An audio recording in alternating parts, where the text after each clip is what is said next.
పూర్తిగా ఇంకా మనకు కానీ కోడ్ రాకపోతే ఎకరా 80 సెంట్లు ఎకరా 90 సెంట్లు ఎంతో ల్యాండ్ కూడా మనకి అలర్ట్ అయిపోయి ఆ పని కూడా మనకి అయిపోయి ఉండేది.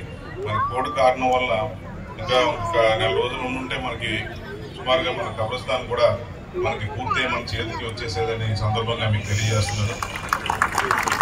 అలాగే ఏదైతే మరి 89వ వార్డులో షాదీఖానా ఎలా కట్టామో అదేవిధంగా గోపాలపట్నం వాళ్ళు కూడా వచ్చి ఇక్కడ మాకు కట్టాలి అన్నారు. తప్పకుండా గోపాలపట్నం ఒకటే కాదు, ప్రతి మసీదుకి ఒక షాదీఖానా ఉండేటట్లుగా తప్పకుండా నేను బాధ్యత తీసుకుంటానని సందర్భంగా తెలియజేస్తున్నాను. జగన్మోహన్ రెడ్డి గారు మాట ఇస్తే ఎలా నిలబడతారో అదే విధంగా ఒక మాట నా నోట్లో చూస్తే దానికి పూర్తిగా బాధ్యత తీసుకుంటానని సందర్భంగా తెలియజేస్తున్నాను.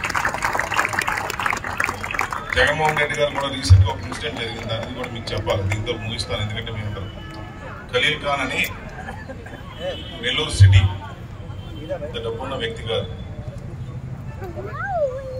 ఆయన్ని అక్కడ నెల్లూరు సిటీ నిలబెట్టాలి అని ఆయన మనసులో ఎప్పుడో అనుకున్నారు. అనుకుంటే మీ అందరికీ కూడా ఆయన పేరు సార్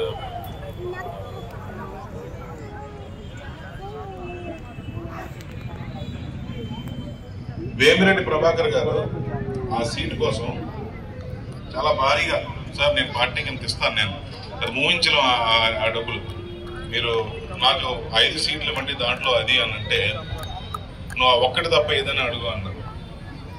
ఎందుకు అనంటే ఖలీల్ ఖాన్ అనే వ్యక్తికి మాట ఇచ్చాను, ఆయన అక్కడ పెడతాను, ఆయన డబ్బులే కదా, డబ్బుల గురించి నీకెందుకు, నేను చూసుకుంటాను, ఆయన నా సోదరుడు అక్కడ నిల్చోబెట్టి గెలిపించుకుంటే బాధ్యత నాది అని చెప్పడం జరిగింది. ఆయన మతం లేదు, కులం లేదు, పార్టీలు లేవు, ఆయన ఒకటే మానవత్వం ఉన్న మనిషి. ప్రతి మానవుడికి కూడా ఆయన సాయం చేసే వ్యక్తి, ప్రతి కుటుంబానికి కూడా ఒక అన్నగా తమ్ముడిగా ఒక బాధ్యతగా భావించి వాళ్ళందరికీ కూడా ఏదో విధంగా ఉపయోగపడే వ్యక్తి జగన్మోహన్ రెడ్డి గారిని సందర్భంగా మీకు అందరికీ తెలియజేసుకుంటున్నాను.